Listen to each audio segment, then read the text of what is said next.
وسلم ہر قسم کی تعریفات، تسبیحات، تحمیدات اللہ رب العزت کی ذات کی بابرکت کے لیے ہے، اور درود و سلام سید الانبیاء امام الانبیاء سرور کونین احمد مجتبی سید الاولین والآخرین جناب محمد الرسول اللہ صلی اللہ علیہ وسلم کی ذات گرامی پر ہے۔ اللہ رب العزت نے جناب رسول اللہ صلی اللہ علیہ وسلم کو ہم انسانوں کی رشد و ہدایت کے لیے مبعوث فرمایا ہے۔ یقیناً وہ شخص بڑا ہی خوش نصیب ہے، کامیاب ہے، جس نے رسول اللہ صلی اللہ علیہ وسلم کی زندگی کو اپنے لیے نمونہ بنایا۔ یہ مختصر زندگی بھی اسی کی کامیاب ہوگی، اور آخرت کی نہ ختم ہونے والی آباداً آباد ہمیشہ رہنے والی زندگی بھی اسی کی کامیاب ہوگی۔ سامعین محترم، سورۃ الاحزاب 21ویں پارے کے آخر میں سے میں نے آپ کے سامنے ایک آیت کریمہ تلاوت کی ہے۔ اس میں اللہ رب العزت ارشاد فرماتے ہیں، لَقَدْ كَانَ لَكُمْ فِي رَسُولِ اللَّهِ أُسْوَةٌ حَسَنَةٌ، البتہ تحقیق اللہ کے رسول صلی اللہ علیہ وسلم کی زندگی میں آپ کے لیے نمونہ ہے۔ لمن کان یرجو اللہ والیوم الآخر، جو چاہتا ہے کہ وہ اللہ رب العزت سے قیامت کے دن ملاقات کرے، اللہ سے انعامات اور کامیابی کا سرٹیفکیٹ حاصل کرے، پھر اسے چاہیے کہ وہ اپنی زندگی میں نمونہ بنائے تو اللہ کے رسول صلی اللہ علیہ وسلم کو نمونہ بنائے۔ سامعین محترم، گزشتہ سے پیوستہ ہم جناب رسول اللہ صلی اللہ علیہ وسلم کی سیرت طیبہ میں سے صحیح سیرت الرسول صلی اللہ علیہ وسلم سے تعلیمات حاصل کر رہے ہیں۔ اس تعلیمات کے حاصل کرنے کا مقصد کیا ہے؟ مقصد یہ ہے کہ ہم اس بات کو سمجھ سکیں کہ اللہ کے رسول صلی اللہ علیہ وسلم نے کس ماحول میں، کس انداز سے، کتنے مشکل ترین حالات میں دین کی، اسلام کی، شرعیت کی، حق کی بات کہی، اور آپ کے ماننے والوں پر دین کو، اسلام کو، شریعت کو قبول کرنے کی وجہ سے بہت زیادہ مشکلات آئیں، پابندیاں لگی، آزمائشیں اور فتنوں سے دوچار کیا گیا، لیکن ان ساری صورتحال کے باوجود اللہ کے رسول صلی اللہ علیہ وسلم اپنی دعوت دینے سے باز نہیں آئے۔ صحابہ کرام رضوان اللہ علیہم اجمعین نے جو بات کہہ دی، آپ کو مان لیا، اسلام قبول کر لیا، ایمان لے آئے، پھر اس سے منحرف نہیں ہوئے۔ اللہ کے رسول صلی اللہ علیہ وسلم نے اپنے صحابہ کی تنگیاں دیکھی ہیں، ان کو مشکلات میں گرے ہوئے دیکھا ہے، اور ان سے کہہ دیا جاؤ حبشہ کی طرف نکل جاؤ، مکے کو چھوڑ کر حبشہ کی طرف ہجرت کر دو۔ اللہ کے رسول صلی اللہ علیہ وسلم کے صحابہ کا سفر ہجرت حبشہ وہ ہم نے 2-3 خطبات میں سماعت فرمایا ہے۔ آج کے اس مختصر وقت میں ہم یہ سیکھیں گے کہ اللہ کے رسول صلی اللہ علیہ وسلم نے قبائلی علاقوں میں دعوت کا، اسلام کا پرچار کس انداز سے کیا ہے۔ اللہ کے رسول صلی اللہ علیہ وسلم نے توحید کی دعوت کس انداز سے دی ہے، قبائل میں دی ہے، ان لوگوں کو دی ہے جنہوں نے اللہ کے رسول صلی اللہ علیہ وسلم کی شرافت کو دیکھا تھا، امانت کو دیکھا تھا، دیانتداری کو دیکھا تھا، صداقت کو دیکھا تھا، اس کے باوجود ان کو اللہ کا حکم جو آیا تھا ان تک پہنچایا، اور آگے سے مخالفین، مشرکین، آپ کے عزیز و اقارب میں سے دشمنی کرنے والے، مخالفت کرنے والوں نے کس انداز سے مخالفت کی ہے، لیکن اس کے باوجود اللہ کے رسول صلی اللہ علیہ وسلم نے اپنی دعوت کو بند نہیں کیا۔ مسند احمد کی حدیث ہے، سیدنا ربیعہ بن عباد دہلی بیان کرتے ہیں رضی اللہ تعالیٰ عنہ، یہ بعد میں مسلمان ہو گئے تھے، بیان فرماتے ہیں کہ میں نے دیکھا ابو لہب کو، وہ اکاز مکے کا ایک علاقہ ہے جسے اکاز کہا جاتا ہے. اکاز کے بازار میں تھا اور رسول اللہ صلی اللہ علیہ وسلم کے پیچھے پیچھے چل رہا تھا. اور یہ اپنے اشاروں سے یہ بات لوگوں کو کہہ رہا تھا اور اس کا اشارہ جناب رسول اللہ صلی اللہ علیہ وسلم کی طرف تھا. کیا کہتا ہے؟ کہتا ہے یا ایھا الناس، اے لوگو. اللہ اکبر. کہتا ان ھذا قد غوا فلا یغوینکم عن آلہۃ آبائکم.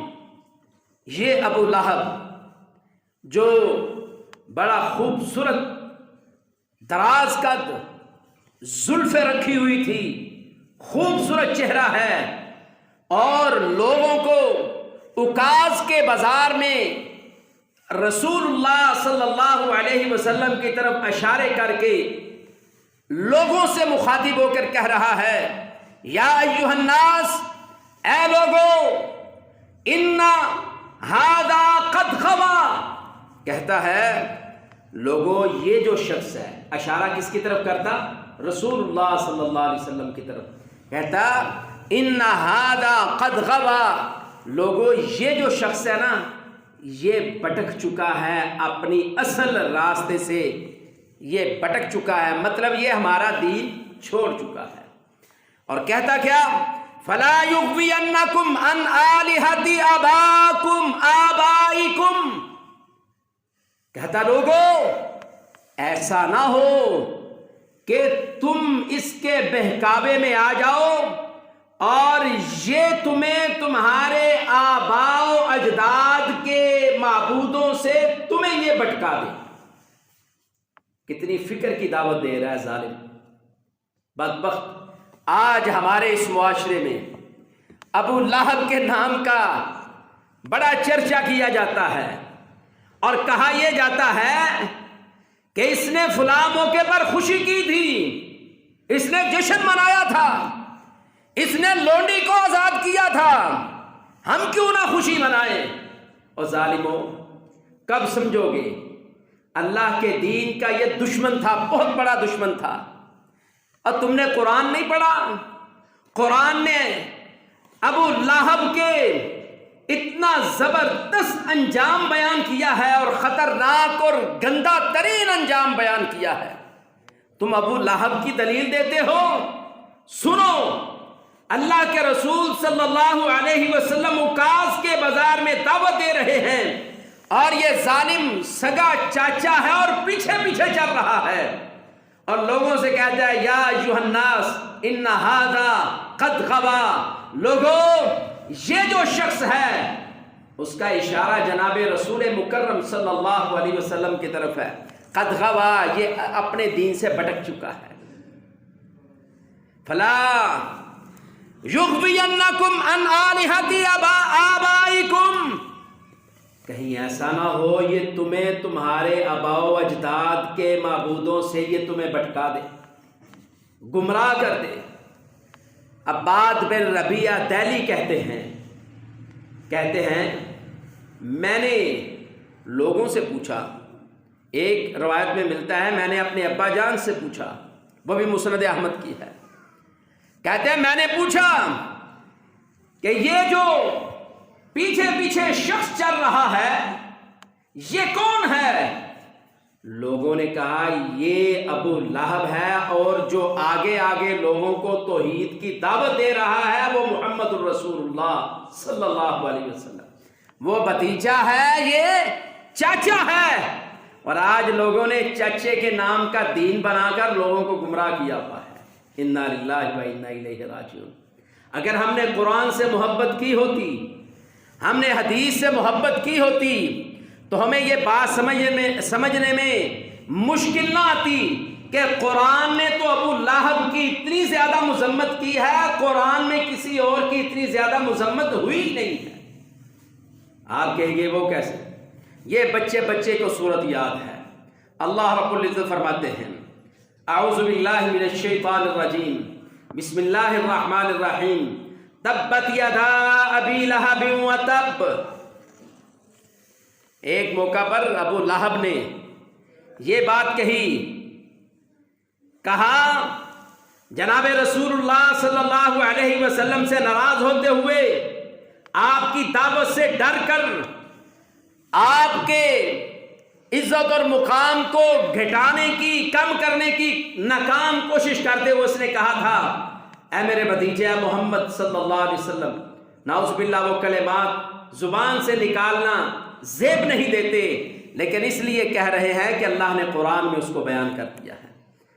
کہا اے محمد نعوذ باللہ صلی اللہ علیہ وسلم، تیرے ہاتھ ٹوٹ جائے، تیرا ہاتھ ٹوٹ جائے، شل ہو جائے۔ تو اللہ رب العزت نے اس ابو لہب کا جواب دیا، کہا تبت یدا ابی لہب وتب۔ میرے محمد کریم صلی اللہ علیہ وسلم کا ہاتھ نہ ٹوٹے، ہاتھ ٹوٹے تو ابو لہب کے ہاتھ ٹوٹے۔ اگر ہم نے قرآن سے محبت کی ہوتی، اس کو سمجھا ہوتا، تو آج ہم ابو لہب کی وہ بے بنیاد بات، وہ بے بنیاد عمل جس کی قرآن اور حدیث میں دلیل نہیں ہے، اس کو دلیل بنا کر رسول اللہ صلی اللہ علیہ وسلم کے نام پر لوگوں کو گمراہ نہ کرتے۔ یہاں مسند احمد کی یہ جو حدیث میں آپ کو سنا رہا ہوں، عباد ربیعہ بن عباد دہلی رضی اللہ تعالیٰ عنہ بیان کرتے ہیں ایک اور حدیث میں، بلکہ اس حدیث کے روایت کے آخر میں ہے، وہ کہتا ہے مجھے آج بھی وہ شخص نظر آ رہا ہے، اس کے چہرے کی رنگت سفید تھی، لمبے اور سیاہ بال تھے، زلفوں والا تھا، لیکن ایک آنکھ سے تھوڑا بینگا بھی تھا۔ ابو لہب اس کو کہتے تھے جو میرے محمد کریم علیہ السلام کی مخالفت کرتا تھا۔ اللہ اکبر۔ آئیے، یہ بھی مسند احمد کی حدیث ہے، 16021 نمبر پر، اور سند کے اعتبار سے صحیح ہے۔ یہی ربیعہ بن عباد دہلی رضی اللہ تعالیٰ عنہ بیان فرماتے ہیں، پہلی حدیث اکاز کے بازار کی ہے، اور اس روایت میں تذکرہ ذوالمجاز بازار کی ہے۔ یہ بھی مکے کا ایک بازار تھا، علاقہ تھا۔ رسول اللہ صلی اللہ علیہ وسلم کے بارے میں فرماتے ہیں کہ میں نے دیکھا کہ آپ لوگوں کو دعوت اسلام دے رہے ہیں۔ ربیعہ بن عباد دہلی رضی اللہ تعالیٰ عنہ بیان کرتے ہیں، میں نے دیکھا ذوالمجاز کے بازار میں آپ لوگوں کو دعوت دے رہے ہیں۔ اللہ اکبر۔ اور آپ کے پیچھے ایک بینگا، ایک آنکھ سے کانا آدمی، بینگا آدمی، وہ آپ کے پیچھے چل رہا ہے اور لوگوں سے کہتا جا رہا ہے، لوگوں سے کہتا جا رہا ہے، لا یصدنکم عن ھذا عن دین آلہتکم۔ لوگوں یاد رکھنا، لوگوں یاد رکھنا، لا یصدنکم ھذا عن دینکم آلہتکم، یہ آدمی کہیں تمہیں تمہارے معبودوں کے دین سے روک نہ دے۔ رسول اللہ صلی اللہ علیہ وسلم ذوالمجاز کے بازار میں لوگوں کو دعوت دے رہے ہیں، دعوت توحید، دعوت اسلام، جو اللہ نے ذمہ داری دی اس کو پورا کر رہے ہیں۔ اور یہ ظالم ابو لہب یہ پیچھے پیچھے بینگا ہے اور خوبصورت جوان ہے، آپ علیہ السلام کا چچا ہے، وہ اسی طریقے سے پیچھے چلا ہوا ہے۔ رسول اللہ صلی اللہ علیہ وسلم لوگوں کو دین کی دعوت دے رہے ہیں، یہ لوگوں کو کہتا ہے لا یصدنکم، اور یہ کہیں تمہیں روک نہ دے، تمہیں روک نہ دے، ھذا عن دینی آلہتکم، یہ جو شخص ہے اشارہ کر کے کہتا ہے یہ کہیں تمہارے آباء و اجداد کے دین سے تمہیں روک نہ دے۔ اللہ اکبر۔ ربیعہ بن عباد کہتے ہیں میں نے جب اس کا یہ منظر دیکھا تو میں نے پوچھا یہ کون ہے؟ پھر مجھے یہی بتایا گیا یہ تو رسول اللہ صلی اللہ علیہ وسلم کا چچا ہے، ابو لہب اس کا نام ہے۔ 2 حدیثیں ہو گئی۔ آئیے تیسری حدیث بھی سنتے ہیں، اور یہ حدیث بھی مسند احمد کی 16022 نمبر پر ہے۔ یہی صحابی سیدنا ربیعہ بن عباد دہلی رضی اللہ تعالیٰ عنہ بیان فرماتے ہیں کہ میں نے دیکھا رسول اللہ صلی اللہ علیہ وسلم ذوالمجاز کے بازار میں لوگوں کو دعوت دین دے رہے ہیں، توحید کی دعوت دے رہے ہیں، اور ایک بینگا آدمی ابو لہب جس کا نام تھا وہ پیچھے پیچھے چل رہا تھا اور لوگوں سے کہہ رہا تھا اس کے پیچھے چل کر اپنے آباء و اجداد کے دین سے منہ نہ پھیر لینا، لوگوں اس سے بچ جاؤ، لوگوں اس سے بچ جاؤ۔ اس طرح لوگوں کو یہ دین سے منحرف کرتا، لوگوں کو بدظن کرتا، اور لوگ کہتے کہ آگے دعوت دینے والا، اسلام کی اور توحید کی دعوت دینے والا یہ اللہ کا رسول صلی اللہ علیہ وسلم ہے، اور پیچھے اس کو روکنے والا، اس کی دعوت کی نفی کرنے والا، رد کرنے والا یہ چچا ابو لہب ہے۔ آئیے چوتھی حدیث سماعت فرما لیے، یہ بھی صحابی سیدنا ربیعہ بن دہلی عباد دہلی رضی اللہ تعالیٰ عنہ بیان فرماتے ہیں، کہتے ہیں کہ میں نے دیکھا آپ مینا میں، یہ بھی مکے کا ایک علاقہ ہے مینا، جو لوگ عمرہ اور حج پر جاتے ہیں انہوں نے میدان عرفات اور مینا دیکھا ہے۔ کہتے ہیں میں نے دیکھا کہ آپ صلی اللہ علیہ وسلم مینا میں لوگوں کے گھروں میں پھر پھر کر تبلیغ کر رہے ہیں، ہر گھر پر گئے اللہ کے رسول صلی اللہ علیہ وسلم، اور ان کو جا کر جو اللہ نے حکم دیا تھا، دعوت کا حکم دیا تھا، وہ جا کے لوگوں کو دعوت دے رہے ہیں۔ اور دعوت کے کلمات کیا ہیں؟ دعوت کے کلمات کیا ہیں؟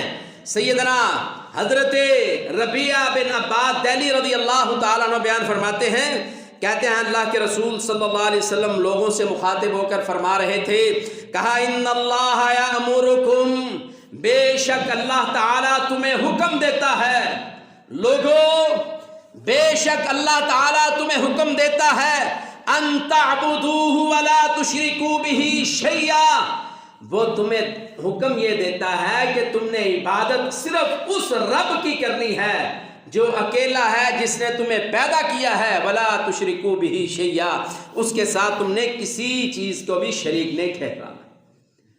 سیدنا ربیعہ بن عباد دہلی رضی اللہ تعالیٰ عنہ بیان فرماتے ہیں اللہ کے رسول صلی اللہ علیہ وسلم مینا میں ایک ایک گھر میں جا کر یہ دعوت دے رہے ہیں، اللہ اکبر، اور آپ کے پیچھے یہی بدبخت انسان ابو لہب وہ لوگوں کو کیا کہہ رہا ہے؟ کہتا ہے ھذا یامرکم ان تدعوا دین آبائکم، لوگوں یہ شخص تمہیں اس بات کی دعوت دے رہا ہے کہ تم اپنے آباء و اجداد کے دین کو چھوڑ دو، اس بات کی تمہیں دعوت دے رہا ہے۔ ھذا یامرکم ان تدعوا دین آبائکم، لوگوں اس کی بات نہ ماننا، اس کی بات کو تسلیم نہ کرنا، اس کی دعوت کو قبول نہ کرنا، یہ تمہیں تمہارے آباء اجداد، ابا اور دادے کے دین سے پھیرنے کی کوشش کر رہا ہے۔ سیدنا ربیعہ بن عباد دہلی رضی اللہ تعالیٰ عنہ کہتے ہیں اس موقع پر بھی میں نے پوچھا یہ شخص کون ہے، تو مجھے پتا چلا یہ وہی شخص ہے، یہ ابو لہب جسے کہا جاتا ہے۔ سیدنا عباد بن ربیعہ بن عباد دہلی رضی اللہ تعالیٰ عنہ کہتے ہیں میں نے یہ ساری مناظر عکاظ کے بازار میں، ذوالمجاز کے بازار میں، مینا کے ایک ایک گھر میں رسول اللہ صلی اللہ علیہ وسلم کے دعوت دینے کے اس انداز کو میں نے چھوٹی عمر میں دیکھا تھا، اور اس وقت میں نے جب عکاظ کے بازار میں دعوت دیتے دیکھا، جو باتیں ابو لہب کر رہا تھا میرا جھکاؤ بھی ابو لہب کی باتوں کی طرف تھا۔ جب میں نے پوچھا یہ کون ہے تو مجھے بتایا گیا یہ ابو لہب ہے۔ پھر اس کے بعد میں نے رسول اللہ صلی اللہ علیہ وسلم کو دیکھا، وہ ہجرت مدینہ سے پہلے ہر علاقے میں، قبیلے میں جا کر، لوگوں کے گھروں میں جا کر لوگوں کو دعوت توحید دیتے تھے۔ کہتے ہیں پھر جب میں بڑا ہوا اللہ نے مجھے اسلام سے روشناس کیا، ان کے شاگرد نے جب یہ حدیث انہوں نے اپنے شاگردوں کو سنائی اور پڑھائی تو ان کے شاگرد نے پوچھا اے استاد محترم ربیعہ بن عباد دہلی، آپ فرمائیے آپ اس وقت کتنے ایک بچے تھے جب آپ نے یہ سارے مناظر دیکھے تھے؟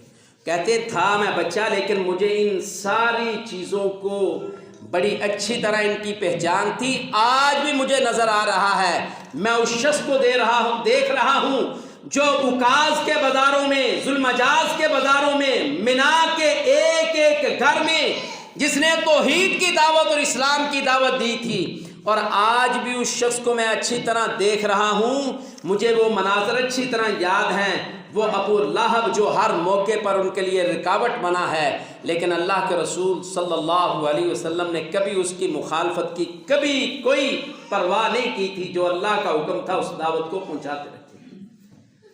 سامعین محترم، یہ رسول اللہ صلی اللہ علیہ وسلم کی سیرت طیبہ کا وہ پہلو ہے جب آپ نے مکے کے قبائلوں میں دعوت شروع کی ہے۔ ابھی تو میں نے صرف 3 علاقوں کے نام لیے ہیں، اکاز کا بازار مکے کا، اور مکے کا ذوالمجاز بازار، اور مکے کا منا کا علاقہ، وہاں اللہ کے رسول صلی اللہ علیہ وسلم نے اس انداز سے دعوت دی ہے۔